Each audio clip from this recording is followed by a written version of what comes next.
And that was when I learned that tomatoes weren't vegan. I hope I have enough room in this iPhone camera. I really need to figure this out, but I really want to show you Fong's tomato plants. Phong is my almost 80-year-old neighbor. He's from Vietnam, and his garden always inspires me. And I gave him this Mennonite tomato plant, and yeah, he knows how to grow.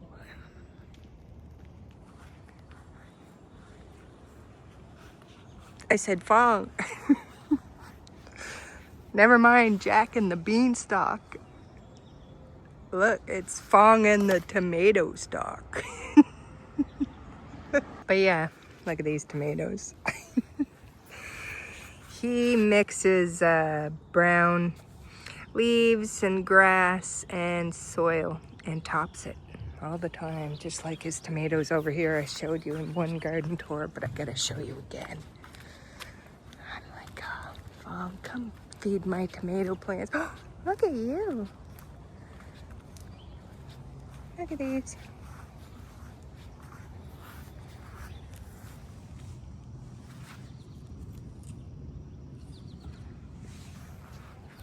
You can see he layers the dirt.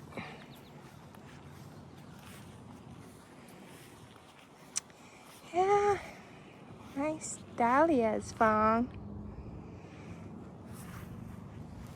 Yeah, beautiful. And his peppers are always better than mine too. But anyway, these are tree lilies, and if you ever want to smell something amazing, these are the ones. Oh my God, you can make a perfume out of these.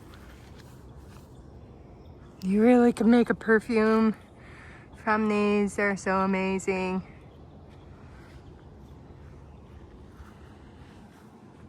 He grows a lot of beautiful flowers. He told me anytime, come and look. I'm gonna come and I'm gonna paint his pole for him. He doesn't know I'm gonna do it, but I'm gonna do it for him.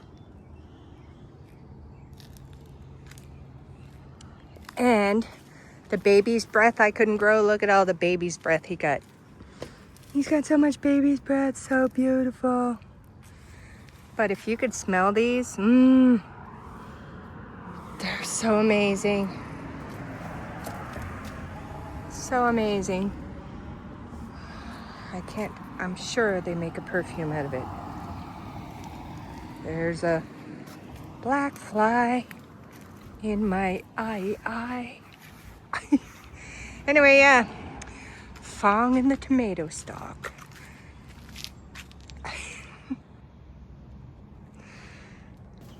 Now I'm gonna show you my pitiful Mennonite tomatoes. Well, in my own defense, I got blight. And I trimmed off all the leaves. I sprayed it with peroxide. I fed them all an egg, and they're greener. They're a lot greener. And I wrapped them with copper.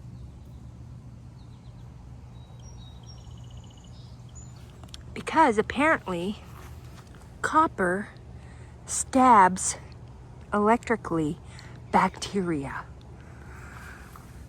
So I said, let's test that against blight. And ta-da! She doesn't look the strongest, but she's coming back. So I'm hopeful. I'm hopeful.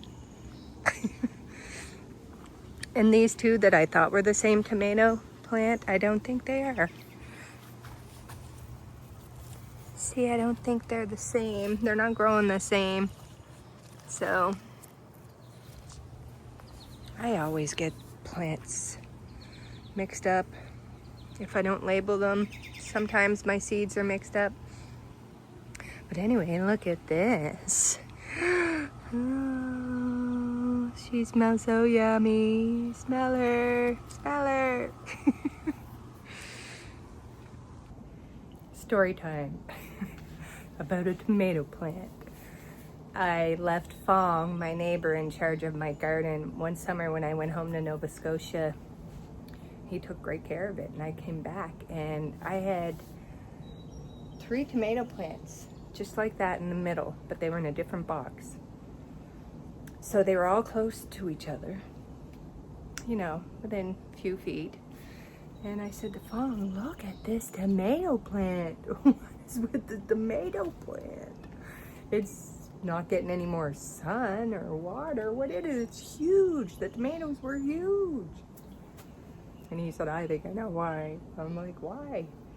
He said, because I found a dead rabbit under your deck. And I'm like, what? He's like, yeah, and it was so hot, 40 degrees. He said I couldn't put it in the garbage because it was a week before the garbage was coming. He said, so I buried it in with your tomato plant. And I'm like, what? I have rabbit tomatoes now? And that was when I learned that tomatoes weren't vegan. They were the biggest, best tomatoes and the biggest plant I ever seen in my life. So I said, great, Phong. Now you have me looking for roadkill. Anyway, I don't know what happened to the rabbit. Might have got injured by a fox and came here and died. I do have rabbits that live here, so I don't know if it was poisoned or not. It didn't disturb my tomatoes. Anyway, that's my tomato story for you. So, yeah, apparently it's the real blood and bone meal. Anyway, happy growing.